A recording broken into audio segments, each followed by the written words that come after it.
I need to experience other men to know if you're the one. Otherwise, the wedding is off, my fiancé demanded. I said, okay. The next day, I canceled the venue, returned the ring, and moved out while she was experiencing. She called panicking. I said, wedding's off. Enjoy, and hung up. Hey viewers, before we move on to the video, please make sure to subscribe to the channel and hit the like button if you want to see more stories like this. Thanks. The final invoice for the caterer was sitting on the kitchen counter, a stark reminder that in 73 days, I was supposed to be a married man. I wasn't nervous. I was settled. In a good way. The kind of calm that comes from knowing you've built something solid. I'd spent the evening cross-referencing honeymoon hiking trails in Iceland, my laptop warming my knees, while Sarah flipped through a bridal magazine on the other end of the sofa. The silence between us was the comfortable kind, or so I'd thought. But when I glanced up, I saw the tension. It was in the way her thumb tapped a frantic rhythm against the glossy page, in the tight set of her jaw. She wasn't reading. She was rehearsing. You're quiet tonight, I said, closing my laptop. She flinched, as if I'd caught her at something. Just tired. Wedding stuff is a lot. We're through the worst of it. It's just the fun details now. I offered a smile. Unless you're having second thoughts about the chocolate fountain. She didn't smile back. She closed the magazine with a sharp slap. Actually, Jake, we need to talk. About the wedding. About us. A cold trickle, like the first drop of ice water, slid down my spine. Okay, talk. Is it the budget? Because we can scale back the... It's not the money, she interrupted, her voice unnaturally steady. She turned to face me, tucking her legs beneath her. Her expression was a strange mix of resolve and pity that made my stomach clench. It's foundational. Foundational. I repeated the word, trying to mine it for meaning. The foundation is that we love each other. That we want a life together. That's pretty solid, Sarah. But how do we know? She burst out, her hands fluttering. How do I know? Know what? That you're the one. She said it like it was a term she'd studied in a textbook. Jake, you're the only serious relationship I've ever had. We got together in college. What if I'm settling? What if there's someone out there who is a better fit for me, and I'm just choosing you because you're here? Because you're safe and familiar? The ice water was now a full stream, freezing my insides. Are you saying you have feelings for someone else? No, not specifically. It's not about a person. It's about an experience. A certainty. She leaned forward, her eyes gleaming with a zealous, self-absorbed light. I need to experience other men. To date. To be with other people. To be sure. Otherwise, I'll always wonder. And I can't go into a marriage with that kind of doubt hanging over me. It wouldn't be fair to either of us. The room tilted slightly. I heard the words, but they seemed to bounce off a newly formed layer of numb shock. So, you want to break up? The sentence felt foreign in my mouth. No. God. Jake, you're not listening. She sighed, exasperated, as if I was a slow student. Not break up. Just press pause. You wait for me. I go out. I have my experiences. I live a little. And if, after I've seen what's out there, I choose you, then I'll know it's real. It'll be unshakable. And the wedding will be back on, stronger than ever. She paused, letting the monstrous logic of it hang in the air between us. When I didn't speak, she added the kicker, her voice softening into a manipulative croon. Otherwise, the wedding is off. I can't commit with this uncertainty. Don't you want me to be sure? Don't you want a wife who is 100% irrevocably certain you are her person? If you love me, you'll understand this is for us. I stared at her. The woman I'd planned a future with, whose family I'd sat through countless dinners with, whose dreams I'd memorized, was gone. In her place was a stranger wearing her face, speaking a language of breathtaking selfishness. The love I felt didn't vanish. It curdled, hardening into something cold and heavy in my chest. I needed absolute clarity. I needed to hear her say it in the plainest terms possible. My voice, when it came out, was disturbingly calm. Flat. Let me make sure I understand. You are formally requesting that I, your fiancé, put my life, my heart, and my dignity on indefinite hold, while you, my fiancé, go out and sleep with other men.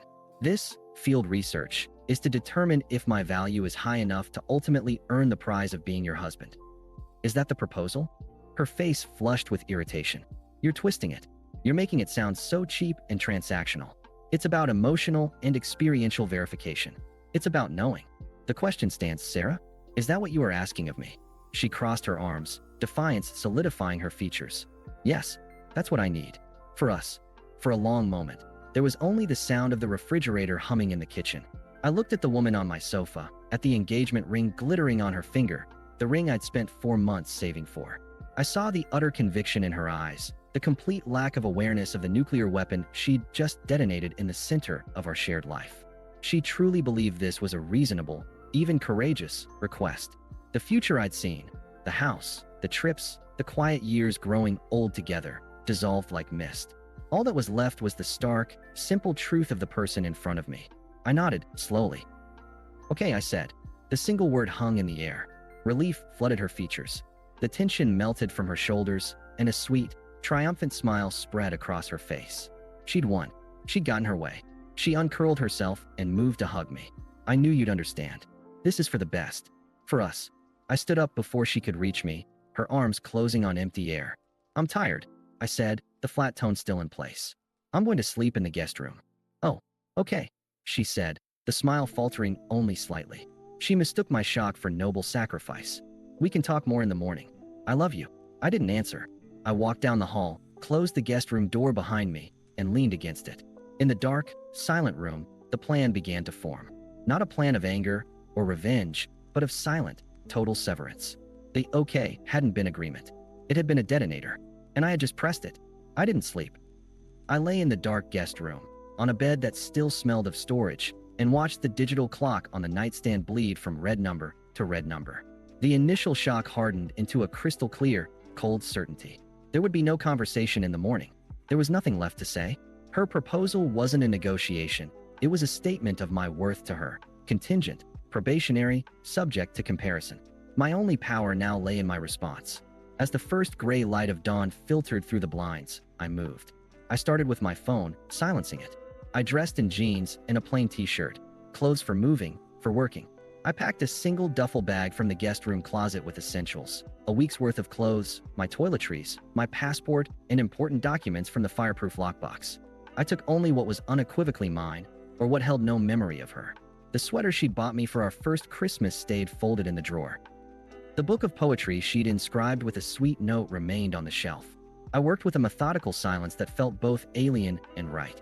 This wasn't a heated escape. It was a strategic withdrawal. My first call was at 8:01 a.m., the moment the wedding venue's office would open. I stood in the empty kitchen, the final caterer invoice still a mockery on the counter. Yes, hello, I said, my voice perfectly, politely flat. This is Jake Wilson. I have a wedding reservation for September 15th. I need to cancel it immediately. The coordinator on the other end, a woman named Diane who had gushed over our love story months ago, made a sympathetic noise. Oh, I'm so sorry to hear that. Is everything all right? Would you like to discuss rescheduling? No, a permanent cancellation. Death in the family. The lie was smooth and cold. I understand we will forfeit the deposit. That's fine. Please email me the formal cancellation confirmation and any final invoice. Of course, Mr. Wilson. I'm so very sorry for your loss. Thank you. I hung up. One by one, I dismantled the future we'd built.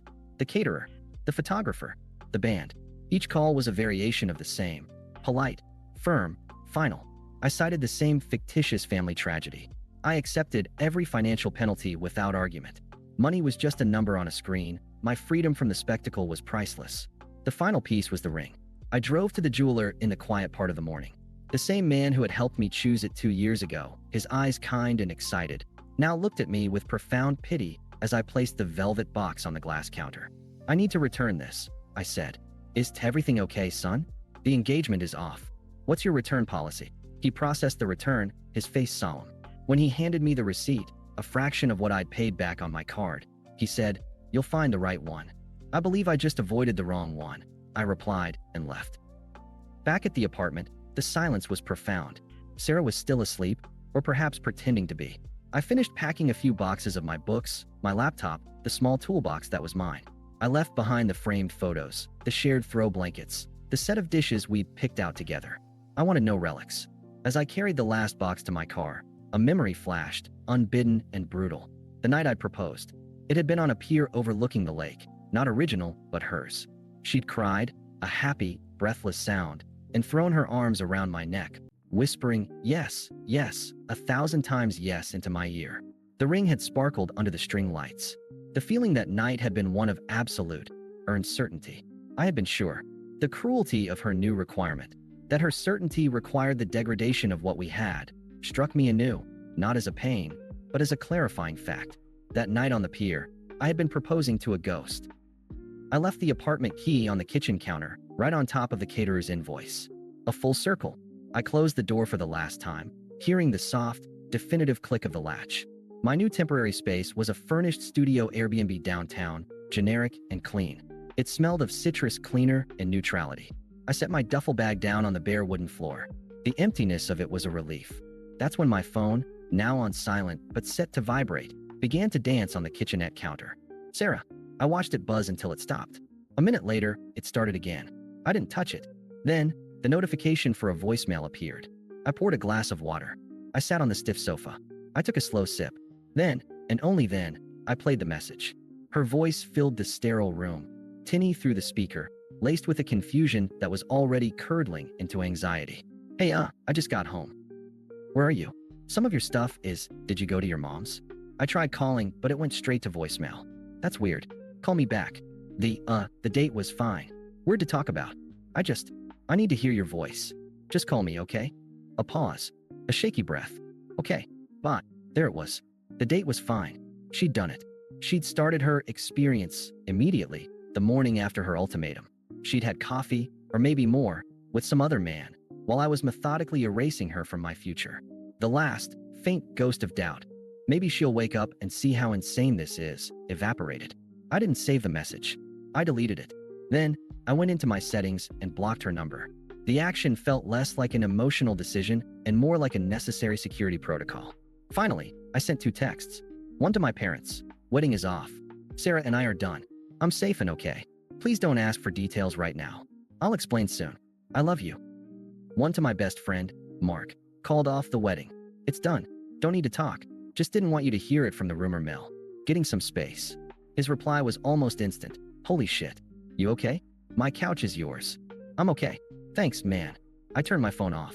The silence in the studio apartment was complete, deep, and for the first time in years, entirely my own.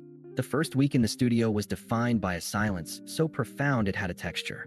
It wasn't the passive quiet of an empty house. It was an active, chosen stillness. I didn't turn on the TV. I let my phone remain a dark, inert slab. The only sounds were the hum of the mini fridge, the rush of water in the shower, the scrape of a knife on toast. I existed within the parenthesis of my own making. The sleep I'd missed the night of the ultimatum caught up with me in heavy, dreamless waves. I'd crash for 10 hours, wake disoriented, and make coffee in the silence, staring at the brick wall of the building opposite.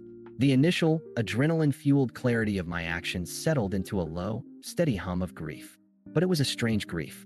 I wasn't mourning Sarah, not the person who had laid out that ultimatum. I was mourning the ghost she'd killed, the woman I'd thought she was, the future I'd painted with such care. It was like grieving a character in a book who had a terrible, abrupt ending. The unfairness of it would rise in my throat sometimes, bitter and metallic. I had been loyal. I had been planning a life. I had saved. I had listened. I had shown up for her family's dramas. I had learned to love the terrible indie films she adored. I had done everything you're supposed to do. And my reward was to be placed on a shelf like a product awaiting quality assurance, my value to be determined by a market test I never agreed to. One afternoon, standing in the sterile kitchenette, the question finally surfaced from the depths. Was I not enough? As soon as I thought it, I knew it was the wrong question. It was the trap she had laid. The question wasn't about my value. It was about her inability to recognize it. It was about a hole in her that no other person could ever fill, a bottomless pit of need for external validation she called certainty. My crime wasn't being inadequate. My crime was believing my adequacy was the point. With that realization, the last tether of confusion snapped. The grief began to recede, not completely, but enough to see the shore. I turned my phone back on, bracing for an onslaught. A few concerned texts from my parents and Mark, which I answered with brief, reassuring replies. Nothing from Sarah's number. It was still blocked. But the call log showed a string of unknown caller attempts. I deleted them. I didn't unblock her. Not yet. Instead, I started to fill the silence with new sounds. I found a running trail along the river. At first, my lungs burned and my legs protested, heavy with inertia. But I kept going. The rhythm of my feet on the pavement, the slap of my own breath, became a meditation. I wasn't running from anything. I was running towards a version of myself I'd neglected, the one whose energy wasn't spent managing someone else's emotional calculus. I reconnected with Mark, not for a pity party, but for a beer and a baseball game. He didn't press for details, just clapped me on the shoulder and said, "You look lighter, man."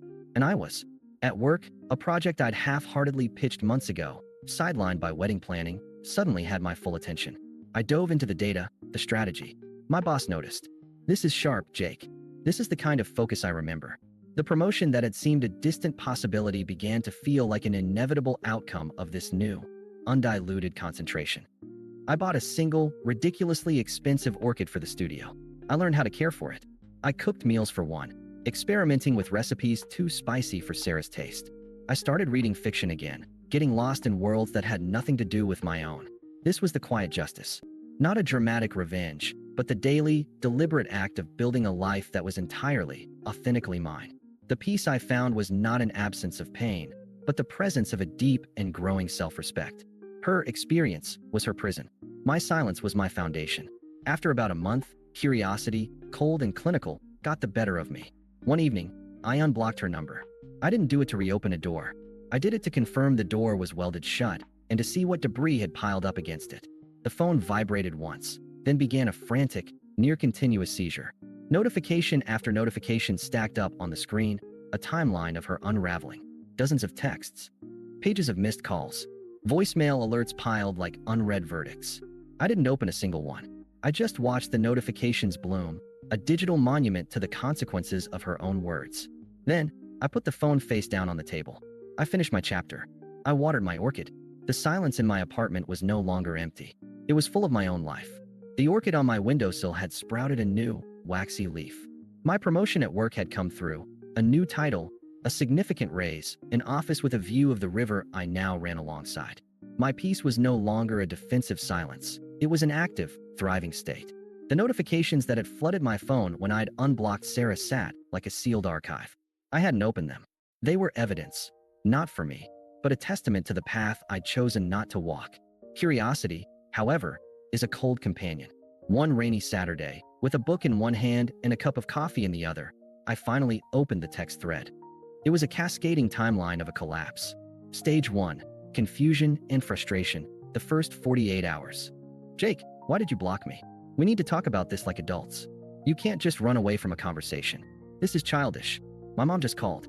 The venue said the wedding is canceled due to a death in the family. What the hell did you do? What did you tell them? Call me. Now." Stage 2, the panic pivot, week 1 to 2. The tone shifted from anger to wheedling manipulation. "Okay, I get it. You're hurt. I'm sorry I hurt you. But you're overreacting. Can we please just talk? The experience thing, it's not what you think. It's making me realize how good we had it. These guys are awful. They're so self-absorbed. They just want one thing. I went on 3 dates. 3. That's all it took. I get it now. You're the one. I'm calling it off. Please answer me. I'm at our apartment. Where are you? It feels so empty without you here." Stage 3, desperation, week 3 to 4. The messages grew longer, more unhinged, punctuated by late-night sends. "I told my parents we had a fight, that you needed space. They think you're being unreasonable. I'm defending you. Please, just give me a chance to fix this. I can't sleep. I keep thinking about the way you used to make tea for me when I was stressed. No one does that. No one knows me like you do. I'm ending the experiment. It's over. I choose you. I am certain. Do you hear me? I am sure. The wedding can be back on. We can reschedule. Just say something. Jake, I'm scared. I need you. This isn't what was supposed to happen." I read them with a detached, clinical interest. There was no pain, no longing. Just the observation of a predictable algorithm, anger bargaining pleading. The subtext of every message was clear. My experiment yielded unsatisfying results. "Please resume your post as my primary comfort provider." I was about to close the app when my phone buzzed in my hand. Not a text, a call. Melissa, Sarah's sister. I let it ring 3 times. This, I decided I would answer. Not for her, but to set a boundary that would hopefully filter back. I accepted the call. "Melissa, Jake, finally. Oh my God, do you have any idea what you're doing?" Her voice was a burst of accusatory static, devoid of greeting. "Sarah is a wreck. She's devastated. She can't eat. She can't sleep. What you're doing is so cruel." I waited a beat for her to finish. "Is there a specific reason you're calling?" "The reason is you need to stop this ridiculous silent treatment and act like a man. She made a mistake, okay? A tiny, human mistake. But you're blowing up your entire future over a little fight. You're destroying everything." "There was no fight, Melissa," I said, my voice calm and low. She issued an ultimatum. I accepted it. "The wedding is off. My decision is final." "An ultimatum?" She said she just needed some reassurance. A little space to feel sure. You're twisting it because your pride is hurt. For God's sake, she loves you. Are you really going to throw away 5 years because your feelings got bruised? Be the bigger person. Call her. I could see the family script playing out perfectly. Sarah had spun the story, minimizing her demand into a vague need for reassurance, painting me as the petulant, prideful villain. I am being the bigger person, I replied, the phrase feeling new and true in this context. By removing myself from a situation where my commitment was treated as a conditional subscription. I'm not discussing this with you. Do not contact me again. You're being an ash. I ended the call. I then blocked Melissa's number. The action felt clean, surgical. The text from Sarah's number, now unblocked and thus able to come through, began again with renewed frenzy. They were no longer paragraphs, but shattered fragments. Did my sister call you? Please don't listen to her. Jake, answer me. I'm sorry. I'll do anything. Then, they stopped. For 2 days, there was nothing. The silence felt different, charged, like the air before a lightning strike. It broke at 2:17 a.m. on a Tuesday. My phone, on silent, lit up with the familiar number. It went to voicemail. A minute later, the notification appeared. This one I played. I needed to hear the end of the story. Her voice was a raw, venomous scrape. All pretense of sadness, all manipulative sweetness, was gone. This was the core, exposed and furious. You arrogant prick. She spat the words. I could almost see her, face flushed with rage, alone in that apartment we used to share. You think you're too good for me now? You think you won some kind of moral victory? You were lucky to have me. I was trying to make us stronger, and you just quit. You're a coward. You couldn't handle a strong woman knowing her own mind. You needed me to be a meek little wife who never questioned anything, didn't you? Well, guess what? I'm not her. I was doing the brave thing, the hard thing, and you ran away because your fragile ego couldn't take it. She was screaming now, her voice cracking. You'll die alone, Jake. You hear me? Alone. And I'll be fine. I have options. You were always the safe choice, and safe is boring. I hope you enjoy your boring, self-righteous little life. I'm done.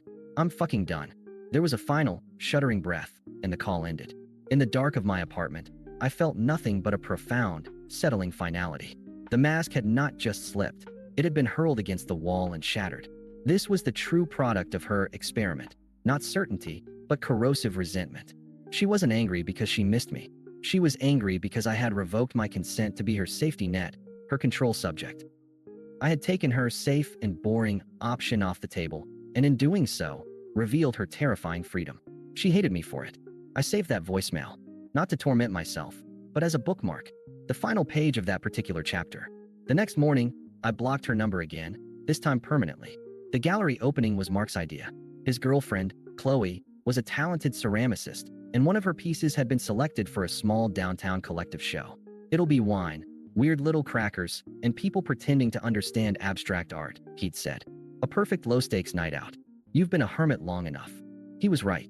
The hermit phase had evolved into a rich, full solitude, but it was time to re-enter the stream of life, not as a wounded creature, but as a curious observer.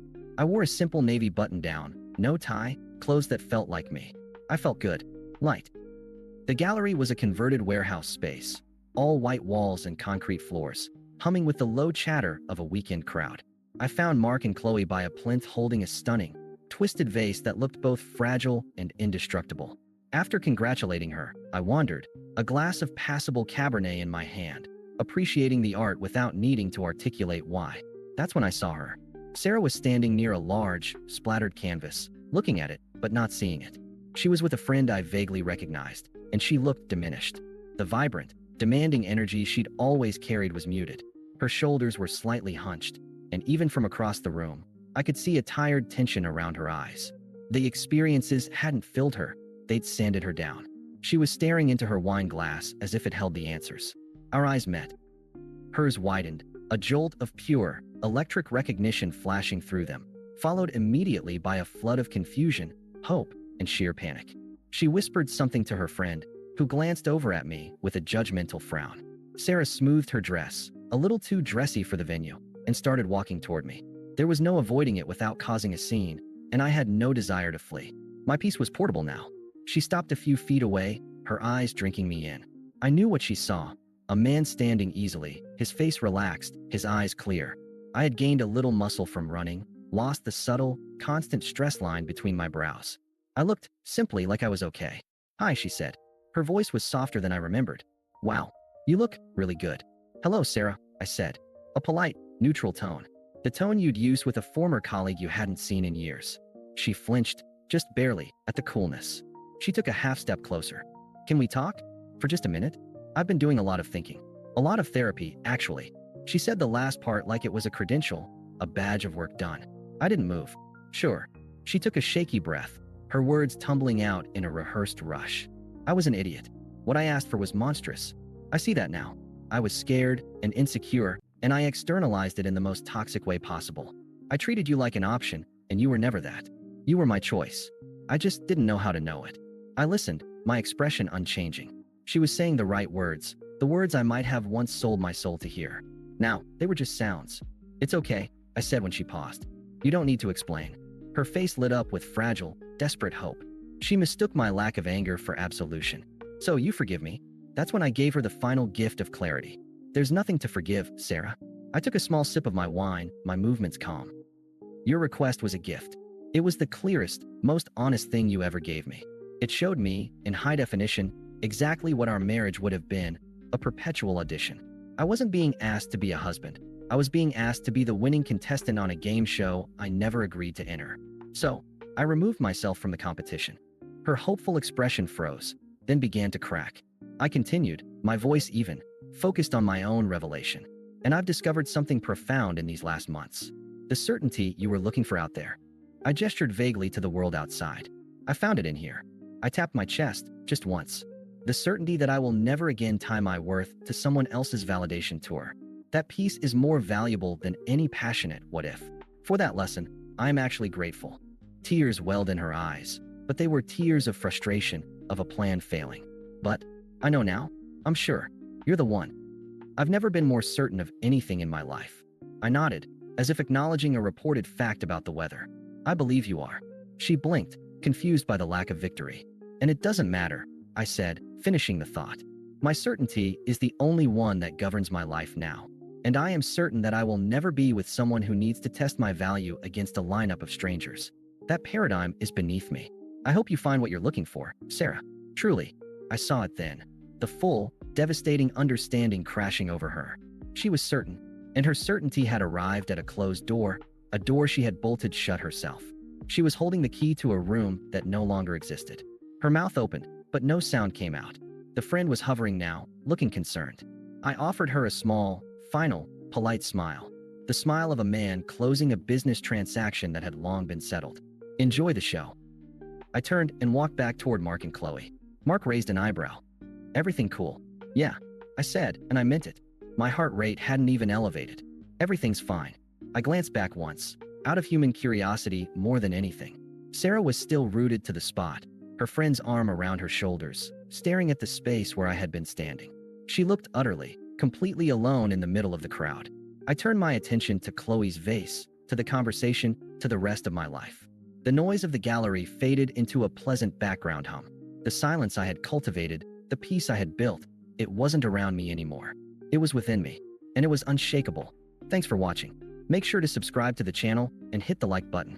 What do you think about this story? Share it in the comments.